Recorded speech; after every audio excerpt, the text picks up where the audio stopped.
Who's that peeping through my window? Pow. Pow. Nobody now. What's up, y'all? What's up? Y'all already know who it is.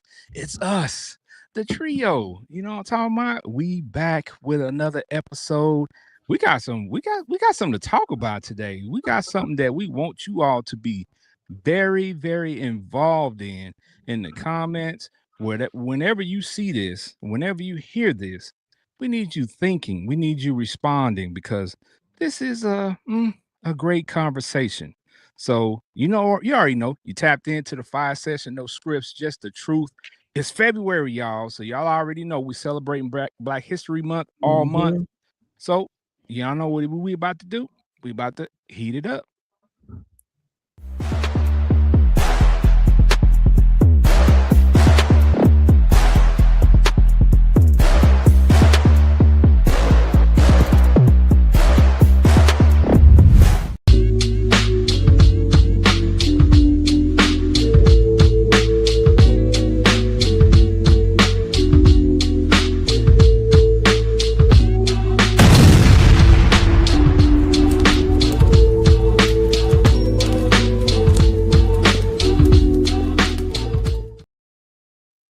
Made some chat GPT characters, you know what I'm saying? Head ass.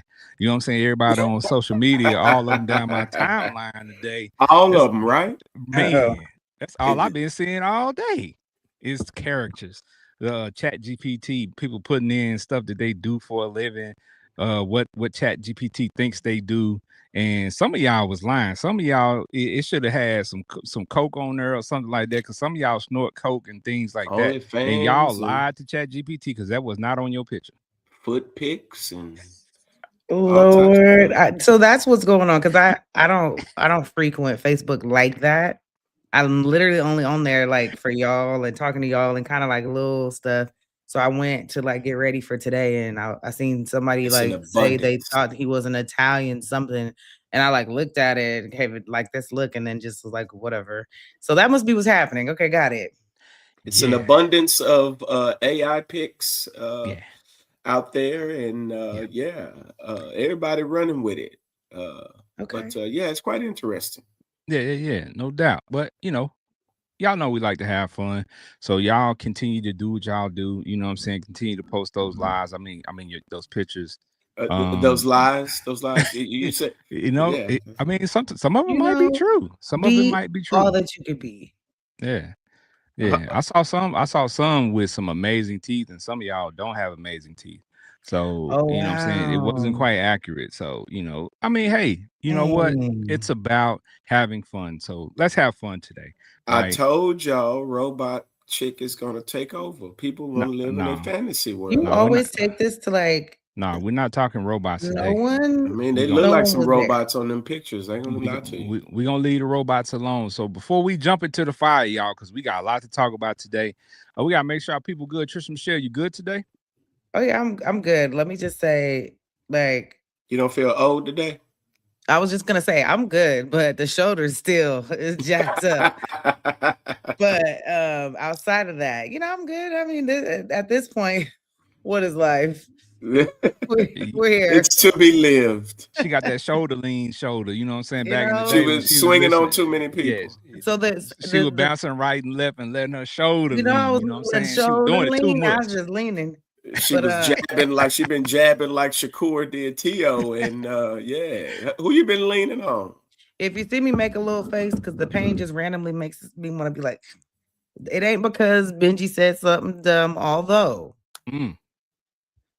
leaning on folks. It might be. It might be. I'm telling you. Okay. Who she done gave a 2-piece for leaving something stanky in the refrigerator? Dang, we down abusing the kids. Facts. All right, so Benji Banks, the man, the brand. You good, my guy? Man, I'm good, man. I ain't got nothing to complain about, dog. God has been exceptionally good, man. I got a couple employees I need to let go, but other than that, we straight. Man. Enjoy them taxes, because you won't be. Never mind. I can't. Say, man, hold up. Hey, now we can't party on the firing because that people still got to take care of individuals. Yeah, They got to provide. Exactly. So what Exactly. one person's pleasure might be their hell. So we're not gonna party on it. But if they gotta go, they gotta go. They got to yeah, go. yeah. Well, I'm just hey, saying, this is the tough part of running a small owned Black business. But yeah, we straight. Other than that, we cool. Sound tech, just everything just kind of flowing, kind of how your boy was. So I ain't tripping. all right, yeah, Yeah, for everything going sure. good for me, man. It's just it's the weather is amazing here in Dallas this week. Finally, Yeah, we ain't got no okay. ice and snow and everything, so Ah, that's good. We can get out and move around a little bit because people from other parts of the country say snow and ice here, and they like, oh, we have snow and ice all the time. Well, we don't, and it's shut down here. So you know what I'm saying, we back to be out here in these streets. You know what I'm saying, trying to see what's going on in this world and enjoying life. So you know what I'm saying, it's been a good week so far for sure. out in the streets like an oil stain, huh? Man, a little bit, just a little bit, just a little Yeah, bit. yeah, yeah, yeah, All yeah. right. So February is Black History Month. You already know that. So we wanted to celebrate with episodes devoted to Black classic movies all month long.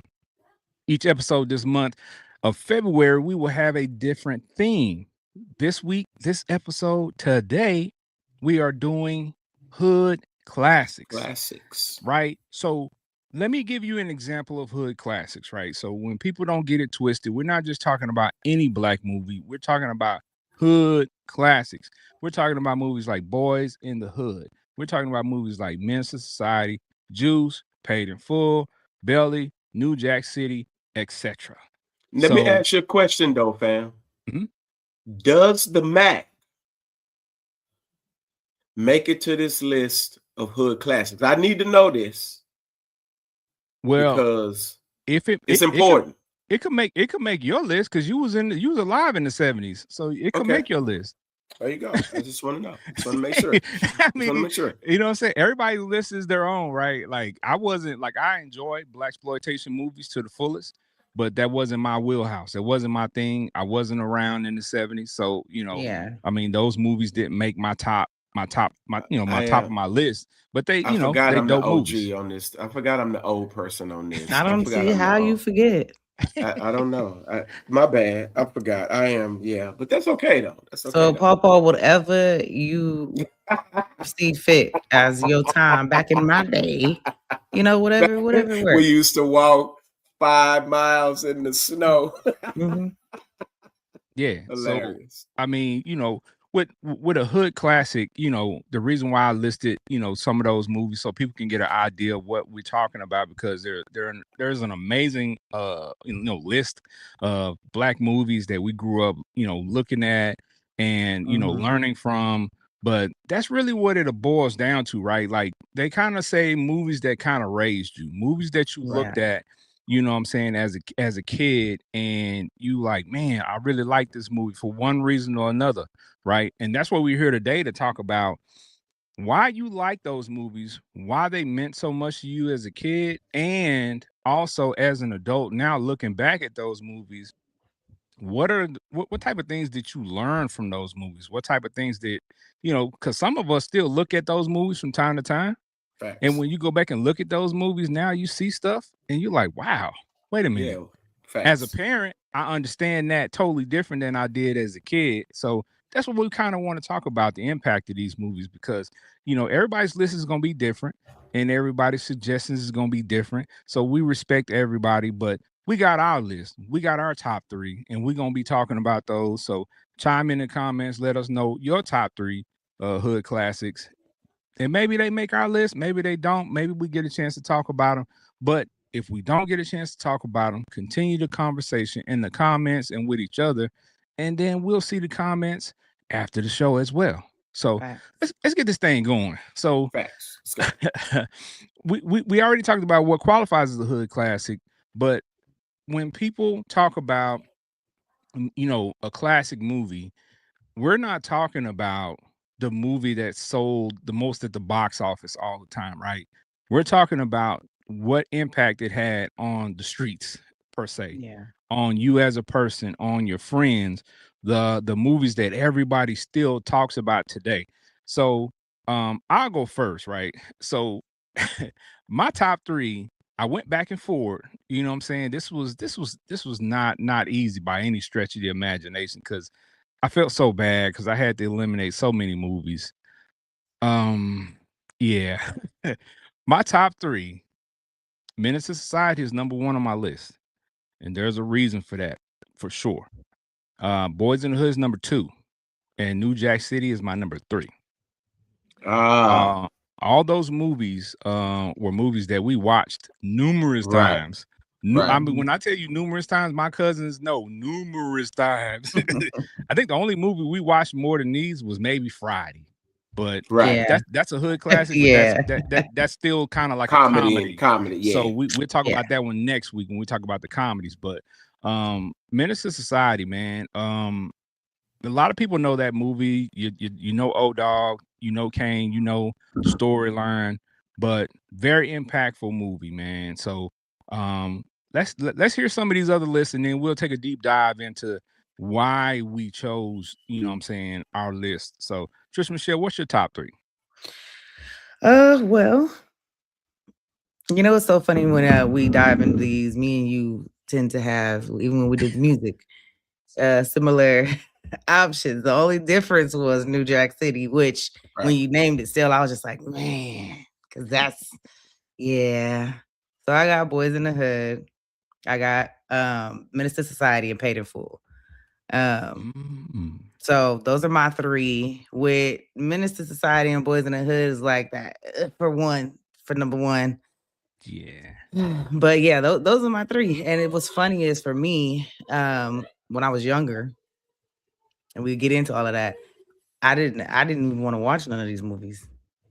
What? So we're gonna get into that.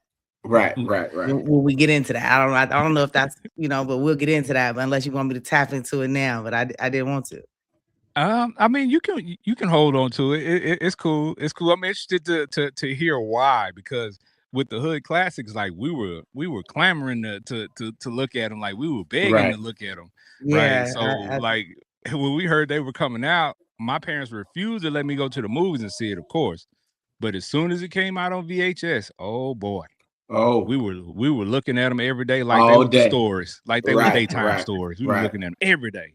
So we knew those movies front and back. We knew the lines. We knew what was going to happen, but we still were, you know, captured by you know the movie, the storyline, and everything, so on and so forth. So yeah, but I'm interested to hear that. Yeah, we're gonna come back to that. Benji Banks, top 3, my guy. The Mac in your top 3. Yes, sir. It is Mac, for sure. You know it is. Yes, Mac, Colors, and New Jack City. So. Go ahead, Ken. Go ahead. I was just going to say the Colors speaks to me. It didn't make my top 3, but it's definitely in my top movies because, listen, I ain't think I was in no gang, but Colors definitely let me know that I didn't want to be in the gang. Facts. And that's why it kind of really hit my list when I thought about what I was going to add, because the parts that when you get into it, when you start thinking of we growing up in the South, so you know we didn't grow up around Bloods, Crips, all that type of stuff, right? But that gave us a whole nother insight before you even get to Menace to Society and all the other stuff. And I'm sitting there like, yo, and it's kind of this infatuation that you have, the intrigue, and that movie, along with how it came out and who the people were that kind of were instrumental in it, just kind of made you, you know what I'm saying? Like, I dig this. So Mac number 1 is my top, and then I go Colors, then I go New Jack City. Okay. Yeah, and it's interesting with Colors again, man. Like I didn't grow up with, you know, gangs around in the area where we were, especially, you know, when we were still in Lancaster. There wasn't no Bloods and Crips and stuff like that around. But when I moved back to Oak Cliff, Texas, yes, sir. Oh boy, T.W. Brown at Kimball High School, there was plenty of Bloods and Crips.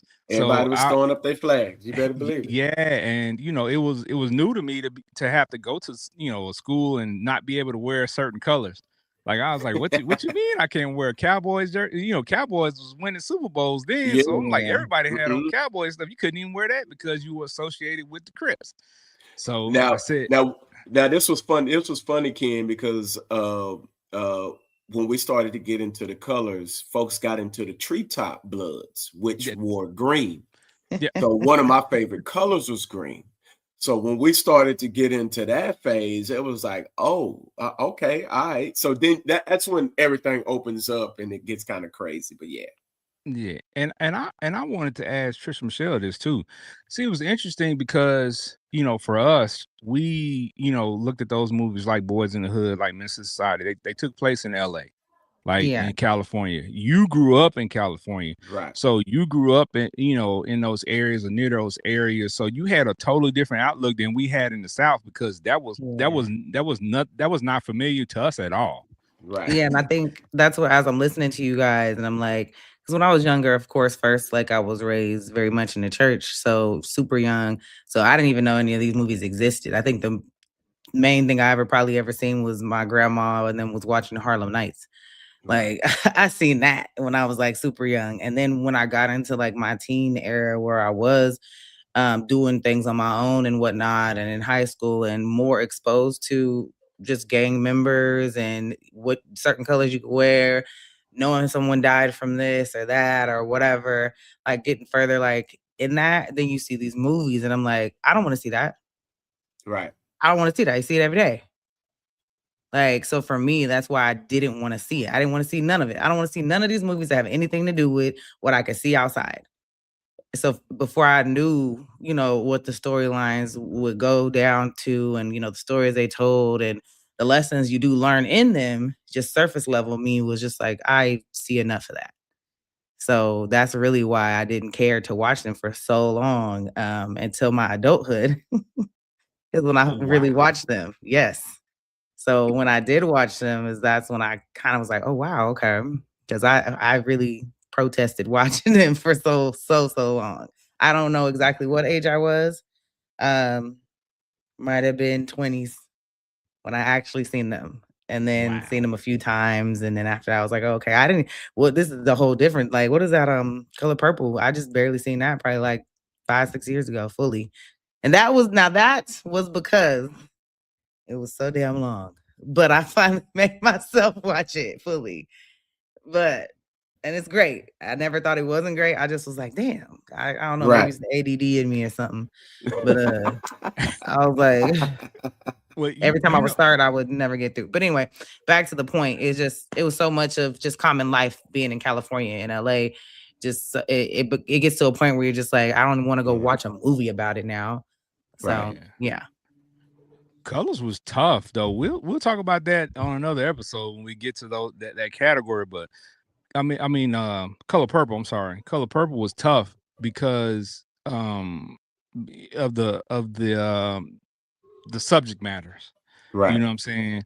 And movies like Colors was tough as a kid to watch because it was so violent.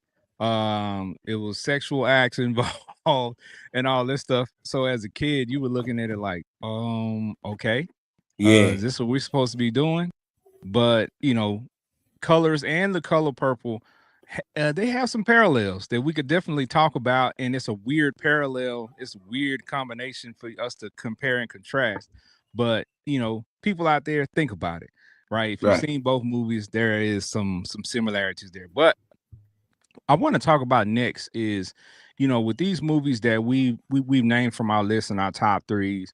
Um, Trish Michelle, why do you feel the movies that you selected as your top three mattered culturally? Like, what made them have an impact culturally? I think especially because when you go through like what was going on at the time when those movies were coming out, it was an era where blacks were taking, just power back into like our society and our narrative and being able to actually express ourselves in our own movies where we don't have to like play a role where we got to water it down and not we were actually getting being able to expose people to what really goes on. So with that going on, it's just like it's magnificent for us as a culture and then for those that aren't exposed to it. So for me, like I said when I was younger, I didn't even know nothing about it, but had I been exposed to it, who knows what story or what those lessons in it might have or have not done for me at that time, because there was a lot of lessons within that. So for me, like things that go on and like the chaos that shapes the outcomes at the end and characters representing different things like in Boys in the Hood and just it doesn't feel fake.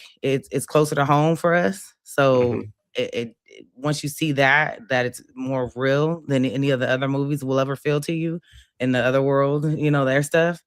Then so they kind of stick. So Menace to Society, like those are different things that it makes you uncomfortable on purpose. So you watch the movie and then you go through it, you go through the lessons and trauma and what happens when trauma goes unchecked and stuff like that. So, I don't know, they stick and I liked it.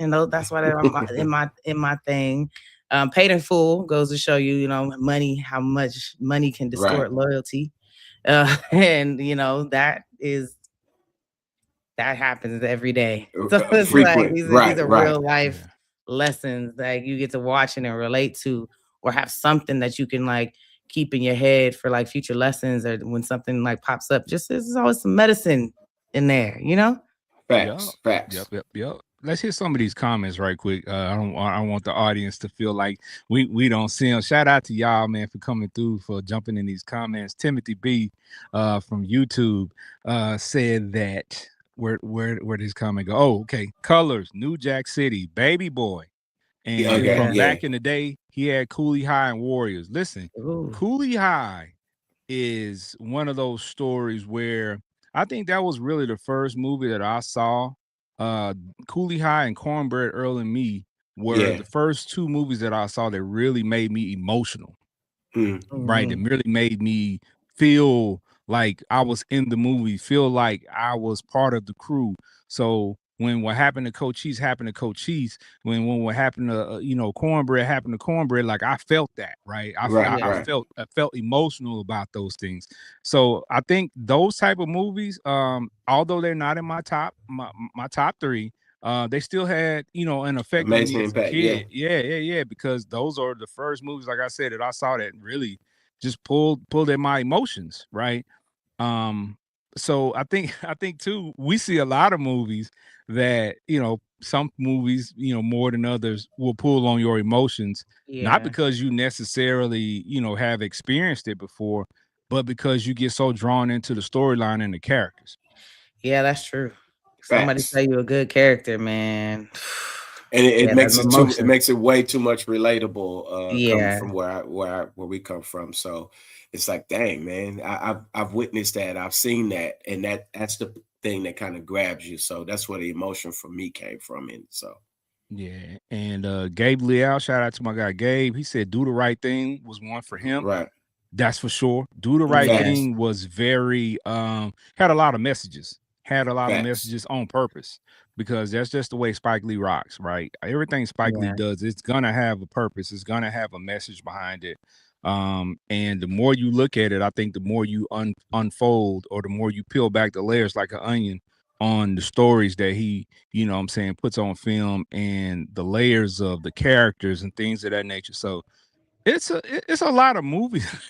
It's a lot of movies out there, man. I know. Listen, y'all. I know we're gonna miss some because there's just too many, right? That's why we're asking for y'all help to mention other movies, in the comments, because listen, we can't cover them all, and I know we're gonna miss some, but we trying, y'all. We trying. Facts. All right. So Gabe also mentioned that in Colors, Damon Wayans was in there along with Don Cheadle. Yes. Damon Wayans, everybody remember that part. Get my wabbit, man. I want my wabbit, man. Like, so if you haven't seen Colors, add that to your list. Go watch it. It's a great cinematic piece. It's a great movie with a lot of stars in it that weren't stars then, but they are stars now. So you would do yourself a favor by going and checking that movie out. Any of these movies that we list and you have not seen them, first of all, shame on you. Second of all, put them on your list and go watch them, because they're on one of these they're on one of these platforms, one of these apps. You will be able to find these movies, I guarantee you. Go watch Master P's I Got the Hookup. No, definitely. You laughing, but that movie is good. That movie is good, but it belongs on the list for next week. That's a comedy. So it is good though.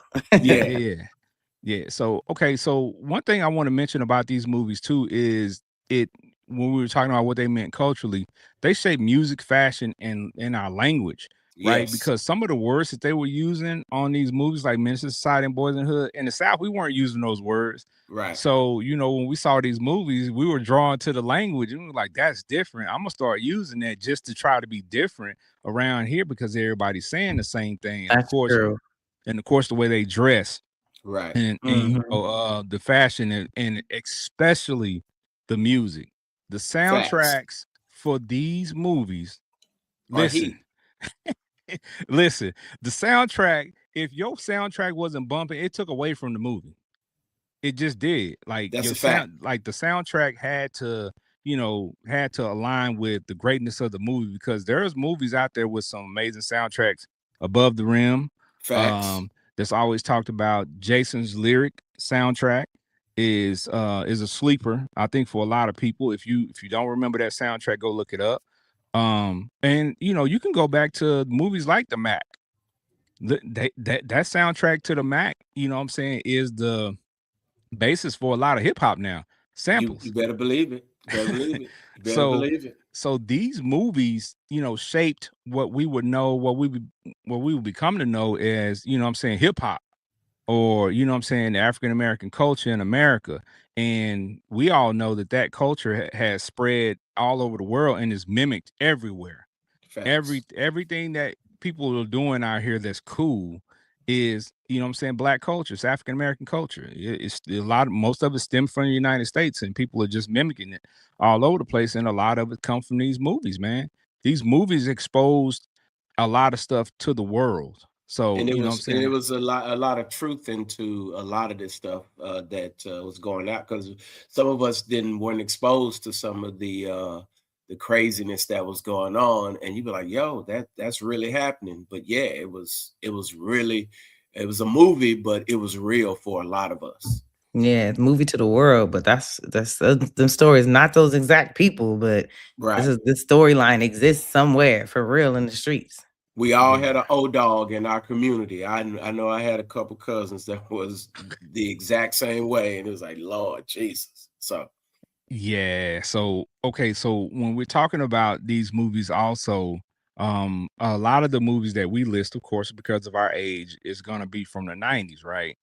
But the 90s was very pivotal point in time because it grabbed everybody worldwide, and a lot of the influence still today started from 90s culture, music, the movies, and things that people would see in these movies. So again, it's not the beginning, because to me the black exploitation movies kind of kicked it off as far as, black cinema. facts. But the 90s took it to that next level. The 80s had some movies here and there that were great, but when the 90s hit and people like John Singleton like grabbed Hmm. hope, and the Hughes brothers, they grabbed hope, and they, were able to elevate it to new levels and put new, actors out there that people had never seen, and introduce new actors to the world that are still in movies and TV to this day. Facts. And the interesting thing is a lot of these stories, a lot of them are true stories, and they're just copyright some of these movies, and when they put them out there, it just kind of gives you an insight. But what was dope for me though, even off your list, Ken, with New Jack City and even with Menace to Society, was the cool thing is that when you had a family member or somebody that was like really trying to live that life and really wasn't who they was gonna be, who they was, and they were trying to be like that person. That was a little weird when we experienced that, because people try to mimic what they saw for these movies too. Yeah, Well, that is true. but I mean, that was what we did as kids, right? We saw Right. stuff on TV. If you saw something on Star Wars, you wanted to be a character Facts. on Star Wars. You wanted to be Right. Yeah. a character from Transformers. And it just went from cartoons to, to movies as you got older, and you gravitated to these characters and you wanted to be them. So, Right. I got a couple of other honorable mentions that, I had to throw in there because I love basketball. I love sports. Right. So two of my other movies that were on my list outside of Colors for my honorable mention was Above the Rim, Yeah. and the soundtrack is amazing. And Sunset Park doesn't get Sunset enough Park was a love. good flick. Yeah. Sunset Park doesn't get enough love, and I had to go with something from the East Coast, you know what I'm saying, above the rim from the East Coast to balance out, you know what I'm saying, the West Coast love. Now, I know as a kid, I used to always get it, you know what I'm saying, from people around me because they were like, you never talk about any Southern stuff. You're always talking about West Coast stuff or East Coast stuff. Why you don't like Southern stuff? I'm like, man, I love it. I love all of it, but I was just drawn to something different, right? When I saw the different things and I heard the different music, I was drawn to, you know, figure out what was different about, you know, living in California, what was different about living in New York. And these movies gave me what I thought was, you know what I'm saying, that experience vicariously through these characters. I mean, there's nothing wrong with that. That's kind of what if we seen a movie with somebody from New York, like, you know, what's up, son, B, like all that different stuff, you know, that like we all, it's something that we can't travel to because you're not, you know, you're closed minded or small minded at the time, especially as a Black community. You're not thinking about traveling. One day I'm gonna be in New York. I'm gonna go, like, nah, the movies is what our way to be that, like, you know. And so when you see that, it's the same thing. You live here, so the East Coast is going to be appealing. There's something you don't know about. You live in the South, you know, whatever, the East Coast, West Coast, that's what you're going to be like, oh, okay, like this is something that's cool. This is different. This is whatever. It's exciting. Like that's normal. Ain't nothing wrong with that. Facts. All right. So let's go back to your top 3, right? I got questions. So we're going to go Benji first with this one. With your top 3, your number 1 movie, give me 1 to 2 scenes, defining scenes in that movie that makes that movie your number 1 movie. Well, for me, with the Mac movie, one of the best scenes is when Goldie is talking to the white chick, and this, baby, I want to be everything to you.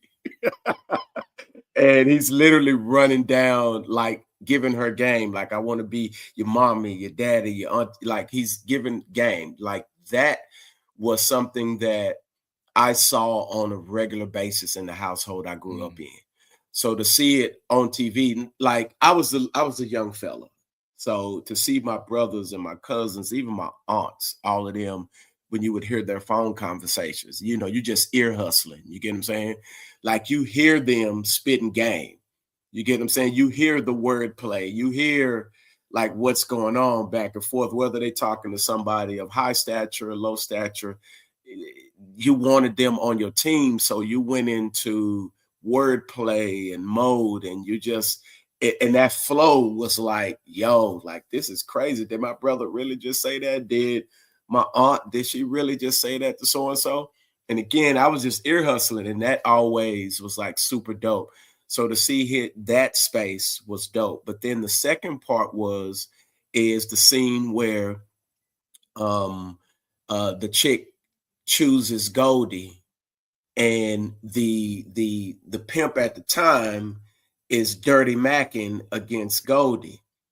And you know, he's like, wait a minute, your girl chose me. But like, hold on, wait a minute. You know, he really keeps everything super, super, super cool while this dude is literally trying to downplay him about, you know what I'm saying, your car, you're a car thief and you're this. And he goes into his flex mode. You get what I'm saying? Like, wait a minute.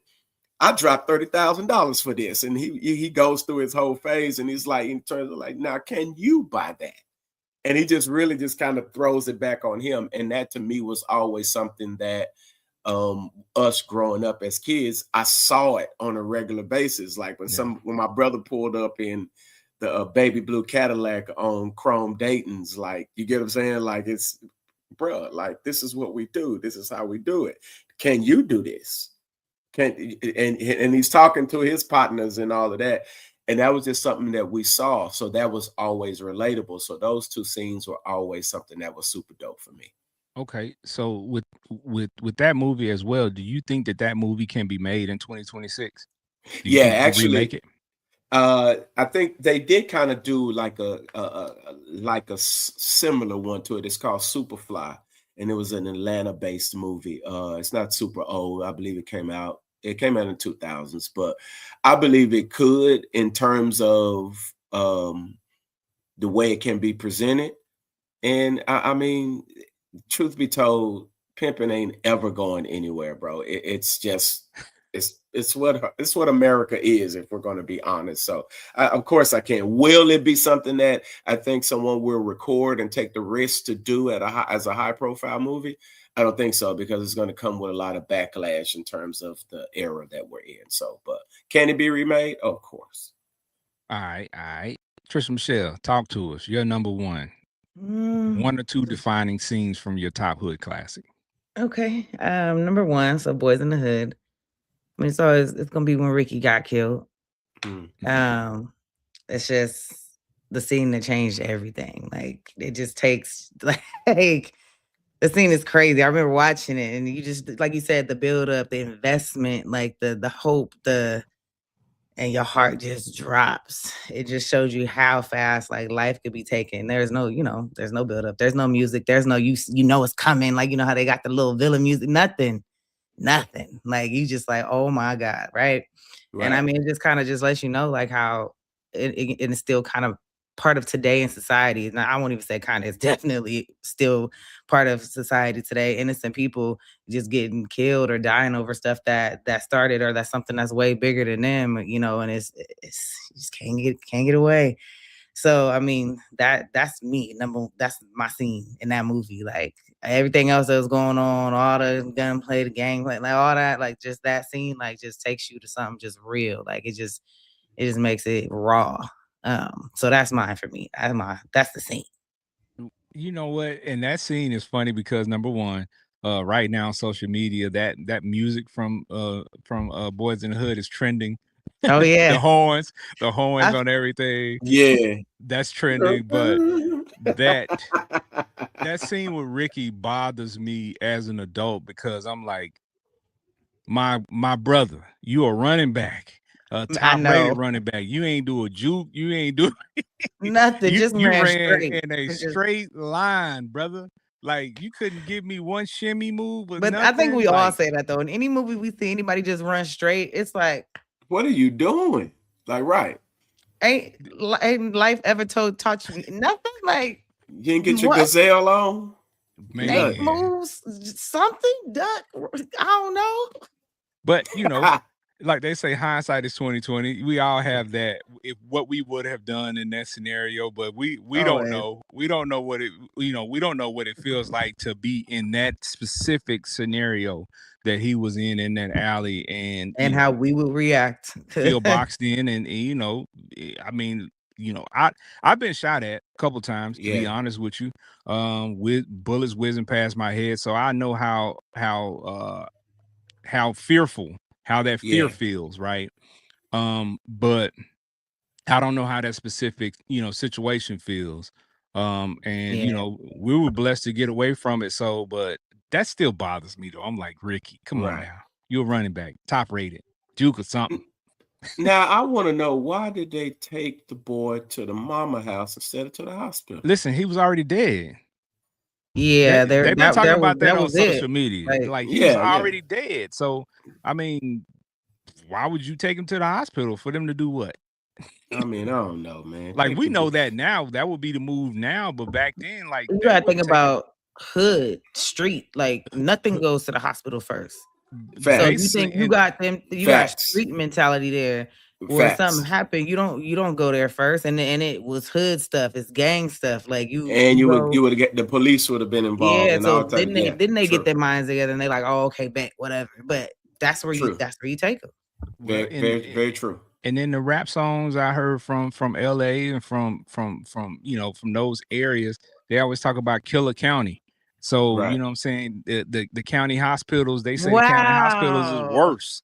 The county hospitals are worse. Right? How do you know this? Why do you take them to the hospital and they kill people anyway? If you take him to Killer County, he wasn't gonna make it anyway. See what I'm saying? So it's like, why would take him home? You know what I'm saying? So at least you know what I'm saying, you got that. Let mama hug him again one more time or something. Cause that's it. Here we go. So that's the logic behind that. And shout out to mama for having the plastic on the couch. You know what I'm saying? So facts. Hey, that was the black household. That's a black household. Full circle was a moment, and it worked. Don't y'all mess up my couch. Facts. That was facts. All right. So Menace had a lot of great scenes, but there are two scenes in that movie that really stood out to me. So let me get philosophical for a minute and break it down to y'all why I love it. All right. So my number one scene was Sharif's dad was talking to them in the park, right? Yeah. And he stated that if Buddha or Allah can make my son a better man than Jesus Christ, I'm all for it. As a Facts. kid, I didn't understand that, right? Because growing up, Christian and being a Christian, like all I know is Jesus Christ. I don't know about that other stuff. I don't want to be Right. involved with that other stuff. But what I didn't understand is when your kids grow up, your kids make decisions. Right. And sometimes you don't agree with those decisions, but you have to decide whether you want to continue to push your child in a direction that might be dangerous for them, or do you want them to just be a great person in this world and be a safe and be a driven person, right? So you got to make some decisions, and you have to allow your children to make decisions, right? And that's one thing I got from that scene was you might not be, what I'm saying, on board with your children's decisions, but as long as it's good for them and it's making them a better person, then you kind of gotta, what I'm saying, bend and kind of give on some stuff. So that was my number one scene from that movie, and that's what I Yeah, that's got, real. because as a kid I didn't understand what that scene meant and why it was so important. But Yeah. as I watched it over the years, and as a dad now, I completely understand what he was saying. Right. All Yes, right, and so that's why you circle back to and you watching it as an adult, and you're like, oh, yeah, Yeah, it makes yeah, more yeah. sense too. yeah, facts. So the second scene is when Kane is leaving his grandparents' house. After his grandfather was talking to them, and they leave and they walking away, and Kane's grandfather comes out on the porch and says, "Kane, do you care whether you live or die?" And Kane says, "I don't know." Like, Right. that was powerful, because as a young person, I think you get caught up in so much stuff, and you don't know you don't know what you're doing, how to navigate, but you don't want to listen to the adults. It's like you're trying to journey out on your own, but you don't even have a map to, what I'm saying, navigate where Right. you need to go. Right. So he in that scene, he was just lost.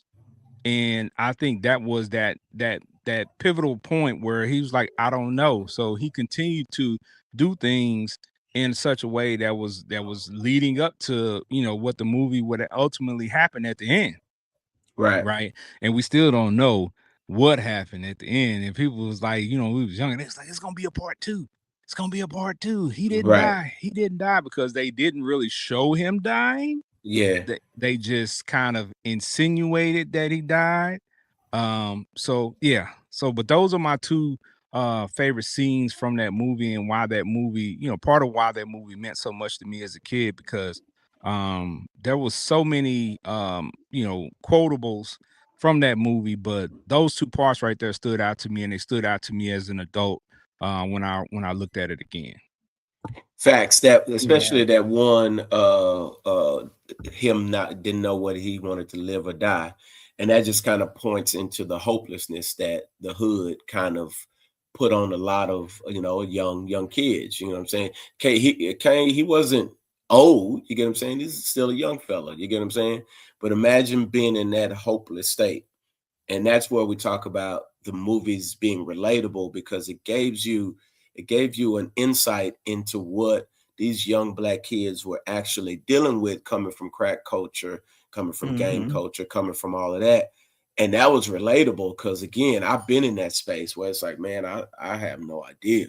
I remember saying that to my brother while we was getting high in South Dallas, and it's like, bro, I have no idea at 18, 19 years old. Like, is it worth living? You get what I'm saying? And so I've been there. Yeah. So to be in that space, when you see it on the big screen and you see it, you're like, yo, this is really something real. And it kind of speaks to you in a different light.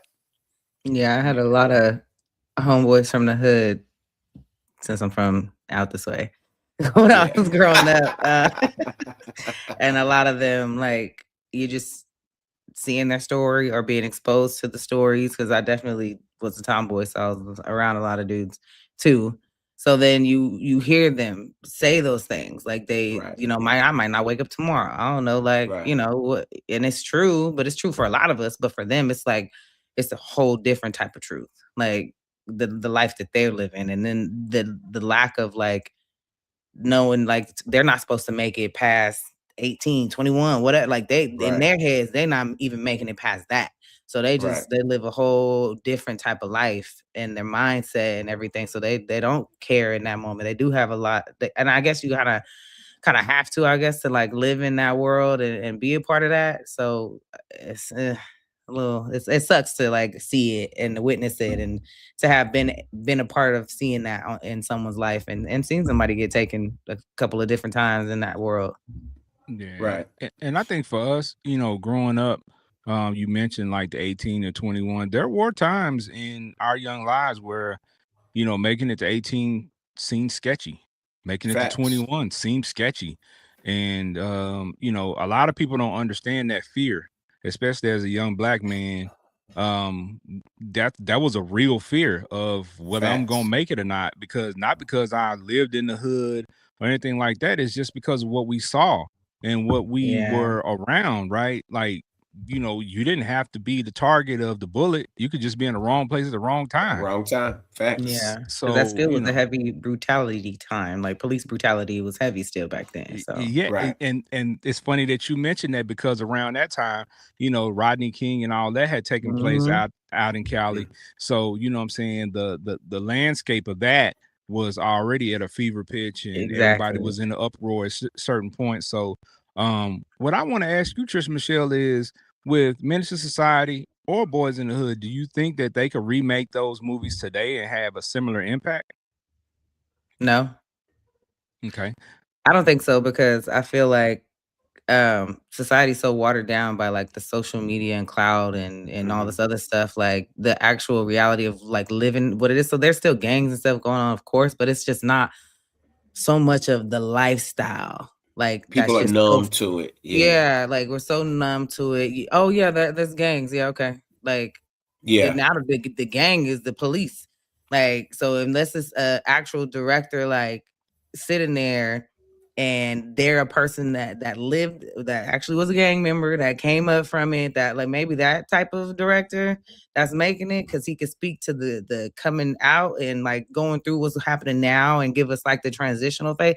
Can't nobody do that unless it's somebody like that. So outside of that, I don't think so. I think they should just kind of leave things alone. They should leave all those movies as good classics, because there's still lessons in them for the people that can relate and want to go watch them. But nothing current is gonna do that.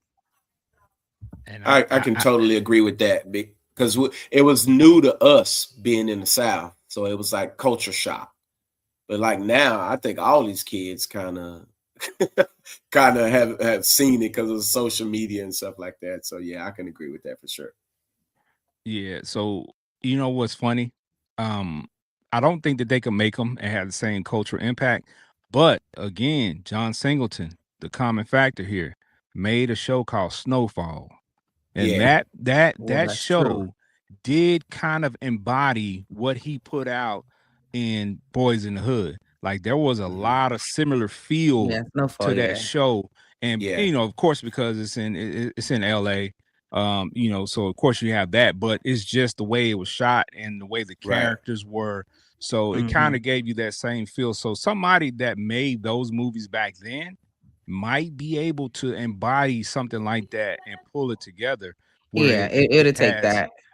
It has some cultural significance again to something like that. But you also have to look at, we don't have to, you don't have to have movies on that large scale anymore, because people are shooting movies every day. Right, we laugh at Tubi, but Tubi is full of. I was gonna say there's probably a bunch of them on Tubi. Yeah, Tubi right now. Tubi is full of attempts at making these movies, whether they be good or not. You know what I'm saying? That's up to the viewer. You know what I'm saying? That's subjective. That's so, it's some stuff on Tubi that some people think is bad, and I think it's entertaining. So, hey, there's actually some good stuff on Tubi too. You just gotta make your way through it.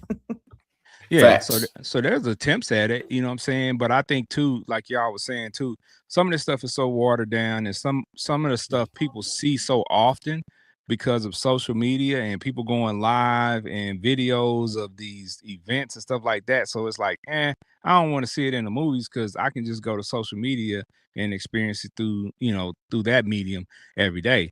So yeah, I mean, I think that, every so often we will be treated to you know what I'm saying, some more hood classics.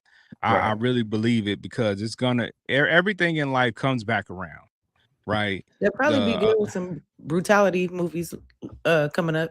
Somebody made one of those police brutality. Documentaries seem to be the Nah, new not thing. even documentary. They can make some movies about that because right now it's relatable for all races now, ain't it? Right. Oh, yeah. That's a nice little twist. All right. So they're getting the Negro treatment out here, huh? Well, we gonna say they getting inhumane treatment of any sort. Yeah, because we're not gonna call it the Negro treatment. That's the problem. That's inhumane for any sort. So, yes, but as y'all mentioned, the crazy thing about all these movies and these scenes that we talked about is somebody lived these actual events, right? Oh yeah, somebody lived these things. Yeah, and that's the thing that really is, touching when you look back at it as an adult, because you're like, dang, it was crazy to see this stuff, but there were kids actually living in the projects and people were shooting every single day. They're walking to school, people are shooting every single day, and they made it. So there are people out there with some amazing stories that I've heard and and some we haven't heard. But shout out to y'all for surviving and making it to adulthood, because a lot of people didn't. A lot of people didn't. That's a fact. All right. So we want to transition a little bit, and we just because we're doing our movies, right? We're not gonna forget about one of our favorite parts of the show, and that's our Broke Chronicles.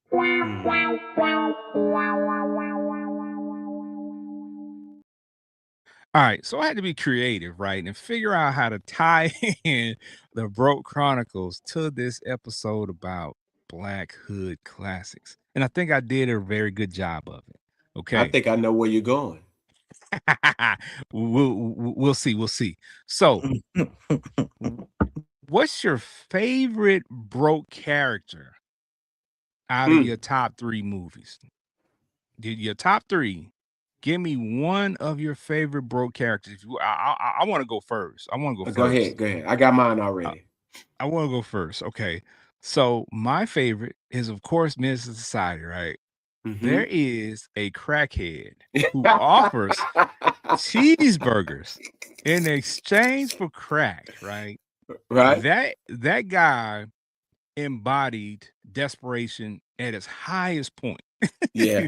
Because when his offer was declined, he reached the lowest level known to man and offered to show old dog what that mouth do.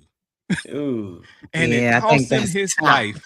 Literally, it cost him his life. See, this is one of those things where when you see drugs being done in a movie, like that character, if you saw that movie and you still smoked crack, oh, you was crazy. You was crazy. Because after seeing that guy and his desperation, I was like, I know some crackheads in real life, but after seeing that, I'll never touch drugs at in my this life. point. I think all the crackheads is doing that. I don't know what you're doing for some crack. The crackheads still living though, man. You know what's crazy? Crackheads be strong in the mud. I don't know. Yeah. It's something. Listen, I know some crackheads now. I know plenty of them, and they strong in the mud. Well, folks have been through something. There are functional drug addicts of all sorts. I've seen some crackheads. You are correct. I've seen some crackheads that are around the neighborhood that we grew up in by my aunt's house, and they're still alive. But I've also seen some crackheads dead on the side of the store from ODing, like just sitting there, and we've seen that, like with needle hanging out of their arm. So there's a mixture of things, but that scene took the cake for me, because I'm like, he is broke, and he is desperate, and that is a place where I never want to be in my life, because guess what? I am never resulting to something gay in order to pay my bills. Just go ahead and take me, Lord. Go ahead and take me, because I'm not going that far. Yeah, that's the bottom of the barrel right there. That's diabolical. Hey, let me preface it by saying this too.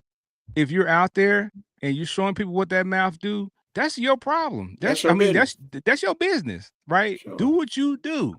You know what I'm saying? If you're a guy and you showing people what that mouth do, just the but thought alone Big is Ken insane. is not going to do that. I'm not going to do anything dealing with another dude that's sexual of any sort to gain anything. So, Diddy, mark me off your list.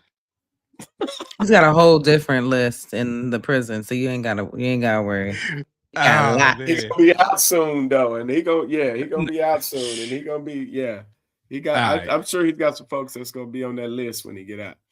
All right, Trisha Michelle, can you think of a broke character? Yours is definitely the top. Like, no pun intended with top, but definitely the top. But I'll go with a Doughboy from Boyz in the Hood, just because he was a loyal broke dude. Okay. You know, through the struggle, you know, underestimated, you know, figuring it all out. He was trying to protect what little he had, and that's relatable. When you're broke, it's all you got, but you still can't lose that either. And he was real loyal when he had definitely, you know, didn't have too many opportunities or anything like that. So I fool with that. I fool with his little broke self. I could dig that. All right, Benji. Now, Ken, I thought you was gonna go DVD. Did we ever watch any of these? Because we couldn't go to the theater. We watched them on the hood DVDs. You get what I'm saying? Because you know the DVD, man, what was it, 5 for $20 or something like that? So I won't call that Broke Chronicles. I call that I ain't going to the movies. I'm just saying, you know, and you know, it was a little struggle bus, but I mean, it could be. Pookie on New Jack City. Yes, sir. Was amazing. That role, I still say he probably played the best crackhead on any movie I think I've ever seen. The fact that he goes from he's stealing from the feds, then he goes to work for the feds, and then the turkey scene where he gets two turkeys from busy. And then he gets a job, and then you get what I'm saying, like, and then he's, you know, it's like he's wilding out, he's broke, he's busted, he's disgusted, he's beating up a woman for a turkey. Give me that turkey sandwich. Like, he was just like, Chris Rock played that scene in that movie. He definitely like did, a champ. And that one sticks out to me. So out of all of those movies, for Chris Rock and that was amazing to me. So I got to give him that. He keeps calling. Keeps calling. That scene alone is amazing. Like, you can use that in so many skits. It keeps calling me, man. It keeps calling me, man. Yes. With your wife. Some monumental broke characters. Yeah. Hey, you know what? Yeah. I feel like Pookie when it came to honey buns before I was able to break that habit. You know, because I feel like Pookie when it comes to this Biscoff no bake cheesecake TikTok trend that they got going on right now. Oh yeah, Lord! I saw a whole video on that. I got some in my fridge right now waiting. Oh, it's brewing. And it's calling me. It ain't even time for me to eat it, but I want to eat some of it. Just take you a little piece. See, that's all I want to do. That is now. See, I saw a video of somebody making that Oh. Yeah, and then I'm gonna melt some Biscoff and drizzle it over the top. Yeah. Hey, all right. Don't start. All right, so let me ask y'all this. So the person that was broke that you picked, would you help them out or let them struggle? No, I don't remember helping no crackheads. I learned my lesson a long time ago. I help mine out. Loyal broke, just trying to protect what you got, trying to get there, trying to make it. Like about this much. I'm gonna tell y'all a story, and I don't know if I've ever told y'all this. Hold on, but listen, let me just say this, and then you go ahead, Benji. I ain't helping mine out because I don't want nothing he offers. I was about to say, if you help yours out, we gonna think something else. I don't want I don't want the cheeseburgers. Something else. You can't help yours out. I don't want none of that. So poof, be gone. He got to go. That's why he got shot. See. Facts. I wouldn't have shot him, but he would have had to go. But I'm just saying. Trouble. Now that's probably where his mind went. Like, man, you gotta go. I'm gonna tell y'all a story that I don't think I've ever told any of y'all, but I'll never forget it. Down in Seagoville, Texas, Ken, we had gotten this spot, Me, my cousin. Try to show you what that mouth do? Nah. I'm like sitting here like, oh no. I had some G's. I had some money. Like I'm talking about bread, Ken. And I needed to flip something. I need to make something happen. You know what I'm saying? So down in Seagoville, Texas, I didn't know who this dude was. You know what I'm saying? He was a connect that was given to me, and he was a crackhead preacher. And had his own church down in Seagoville, Texas, the whole nine, everything. I didn't know it until after we did the transaction, whatever. Man, this dude, took the money and smoked it up. Do you hear me? Ooh. We had to do something dirty to him, but I didn't get my money back. So when I say I ain't helping no crackhead, I don't care who listen, trouble, but we got our due in. But man, I'll never forget that. I'll never forget that ever in my life. But I ain't helping no crackheads. I'm good on them. Yeah. He stole some good money. He stole some good money.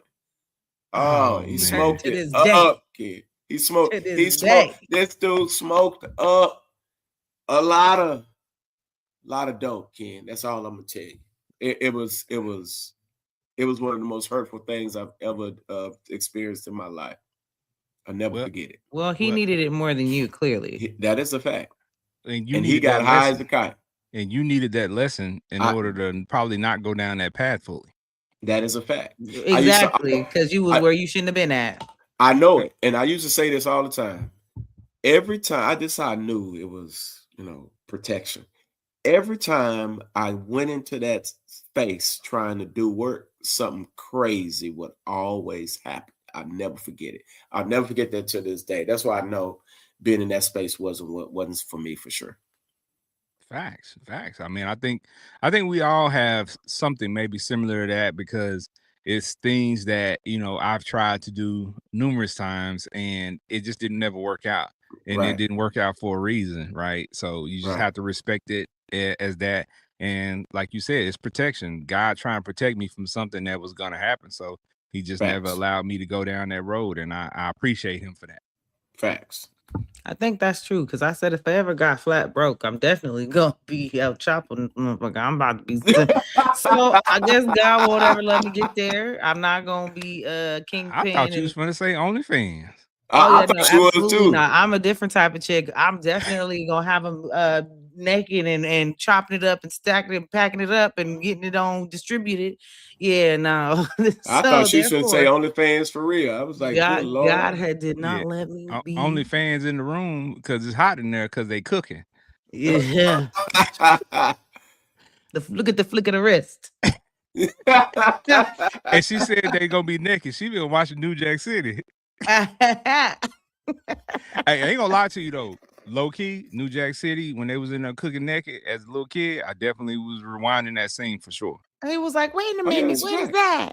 There's some over there. The Tiggos. Yeah. Some of them was little A cups, but you know what I'm saying? They still had there was definitely some A cups in there. Nice little nips. You know what I'm saying? Either way, it was Tiggos in the room. That was But that would be me. So God knows. Yeah. Facts. Mm-hmm. All right. So as we get ready to wrap up, let me ask you all this. So the movies we named, I think I know the answer to this because me and Trish Michelle had some similar choices. But if you could pick one of these movies that we've mentioned tonight, and in order to maybe show your children and look at it together as a cautionary tale, a teaching tool, which of these movies would you choose to look at with your kids in order to be able to teach them something? Oh, easy for me. Yeah, it would be New Jack City. Okay. Why New Jack City? What about that is, it yields it to be a teaching tool? Because it was something, my story. It was something that I saw, I witnessed. And I think the teaching point to go from nothing to having it because of this product, and then it gives you this amazing lifestyle and all of this, like gives you the clout in the streets, gives you all of that, gives you the bread. You famous around town. Everybody knows your family. They know your mom as top cat. She's running the streets, yada yada. All of that, and then the chaos that ensues from it at the end is one of the greatest teaching points for me. And for me, I would literally want to measure where my kids want to be in life. Which route would you want to take? You don't have to take this route. It might be glamorous for you, and you might not make it out. And some people love the thrill of that, but I would caution them, slow bread is better than no bread. Fast money, it ain't. It feels good when you got it and when you're getting it, when it's coming in. But man, it costs you so much damage. It costs you so much chaos, and I wouldn't encourage them to go down that route. So, well, in the words of my grandfather, fast money make people act funny. So when you involved in anything that's gonna make money really fast, usually it's gonna be some drama involved. Right. And that would be, if I chose that movie, that would be one of my things to teach my kids, the cautionary tale of who you call friend. Right. Because a lot of those people in that movie thought they was friends, but at the end of the day, who will you sacrifice if it comes down to you or them? Sometimes your friends are gonna sacrifice you, gonna throw you to the wolves if it means that they win. Facts. So you gotta watch that. So yeah. All right. So Trish Michelle, how about you? Boys in the Hood. Yeah. And that's just, because for my kids, I think it's important and very imperative, even to this day, just to understand how fragile life is and how choices we make and the environment we're in and even love, like, all come together and we can make the wrong decision, and how quickly that could come to fruition for it to just be a very bad decision. So just paying attention to our surroundings, being aware, and staying away from that environment in general, hoping they will make better decisions just by being exposed to that, and being like, just being a part of that character and that hope and that seeing that gone. And hopefully they'll feel how I felt. Facts. All right. So if I go with Boyz n the Hood, I would try to show my sons, you can be in an area but not be of that area, right? Right. Because Trey was living in that neighborhood, but he was just always different, right? Even when he became fully submerged in that neighborhood, was there every day, living with his dad. And let's not miss the fact that he was living with his dad, and his dad was an amazing dad. His dad was a real man. His dad was smart. His dad was intelligent. His dad he sure was a businessman. Like, there's a lot to draw from, Lawrence Fishburne's role in that movie. For sure. It was a dope role. Yeah. Especially in that day and time, to portray a black man. Yes. For sure. A strong black single father. You know what I'm saying? Like, raising this child in the household by himself. Now, he had mother across town. So, you know what I'm saying? We ain't going to dismiss her. You know what I'm saying?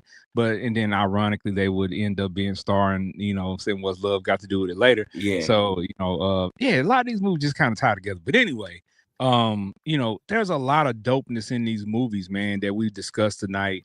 And you just got to go back and take a look at them. If you haven't looked at these movies before, period, again, shame on you. But if you have, and it's been 10 years, 15 years, some of y'all 20 years, go check them out.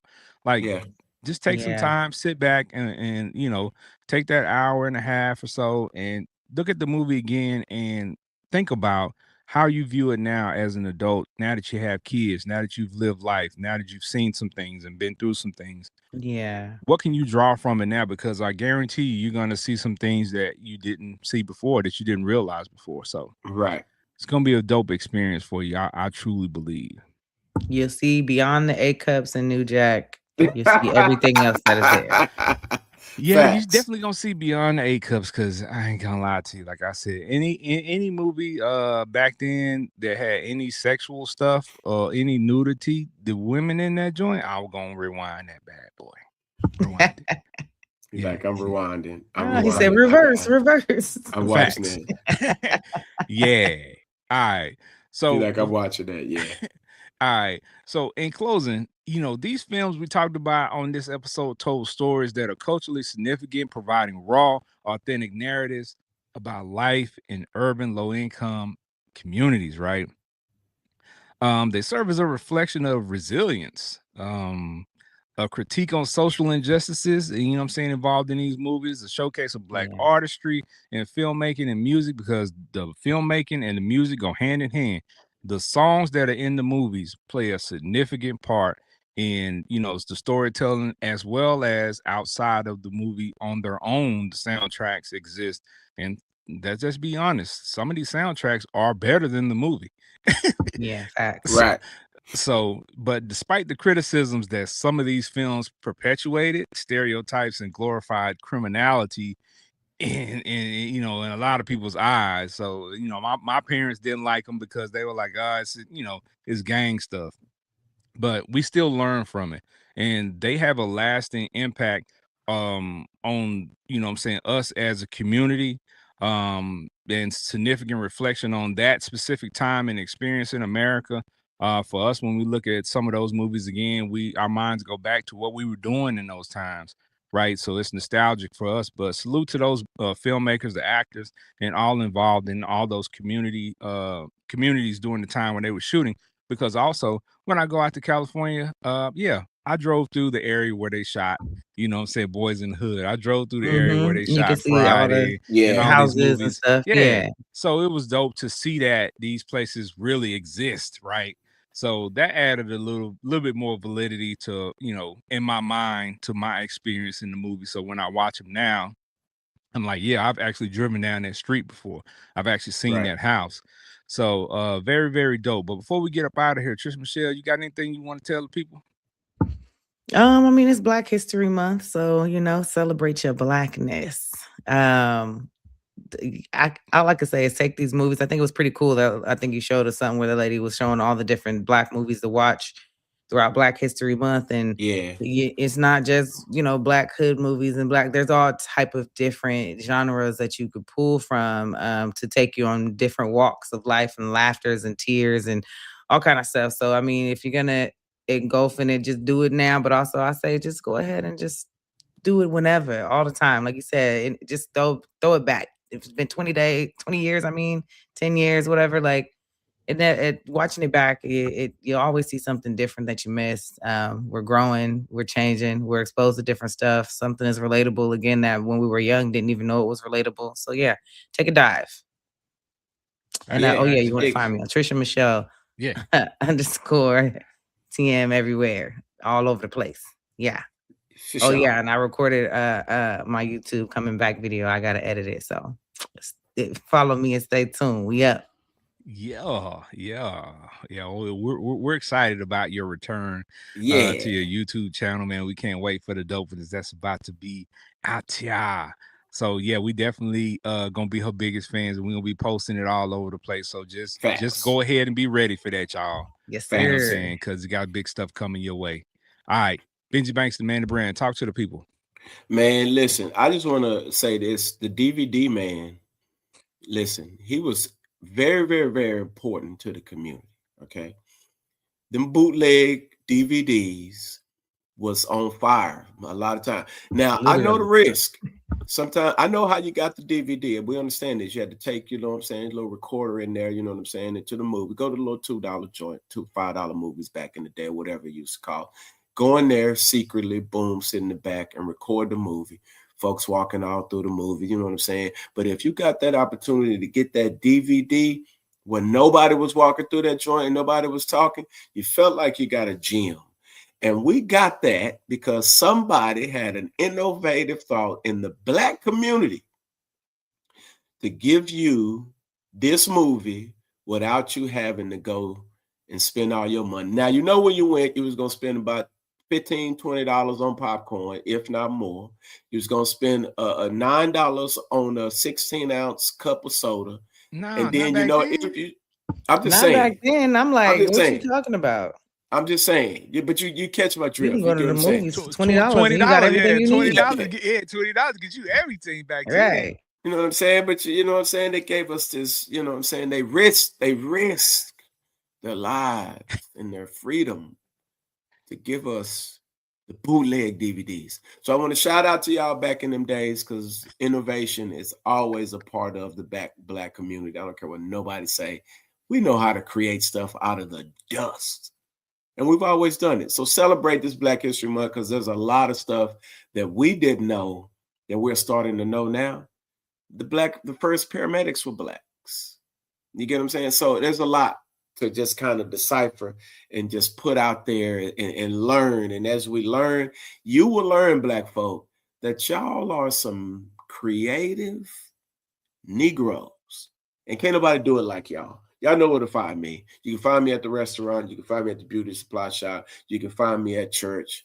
If you ain't talking about one of these things, you can find me on the Fiyah Session. You can find me on social media. If you can't reach me in these spaces, you probably don't need to reach me at all, because I ain't hard to find. All right. Y'all pull up on your boy. Trisha Michelle, let me know when you're coming so I can get you this breakfast over here. Don't worry. You know what I'm saying? I got your back like a car seat. Let me know so we can get you the 5-star treatment. Bring grandma, never, whoever, whatever. I'll be there. Something to put up on. All right. But y'all know where to find your boy at. All right. Well, before we, totally wrap up, Benji brought up an interesting thing, right? With the bootleg DVDs, and before the bootleg DVDs, there were bootleg VHS tapes. Let's not forget that. There were. Right. So, and let me give y'all a little tip. The top tier DVD guys, when they got a clear movie, you know where they were getting those from? The theaters had the DVDs before the public did. So if you knew somebody who worked at the theater, they could get the master copy, and you could make a copy of that copy and return it. So yeah, shout out to my people that was getting us them clear copies. We ain't had copies. Yeah, we ain't had no bootleg. We ain't had no people walking in front of the screen and none of that. We had the real deal, Jack. Shout out to my people. But yeah, y'all can catch me at Big Ken on Fire on all social media platforms, or Big Ken on all social media platforms. Just type in one of those two.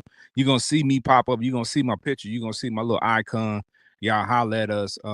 Y'all can catch us next week. We got a whole month full of episodes coming. So you've been rocking with Trisha Michelle, Benji Banks, Big Ken, the Fiyah Session.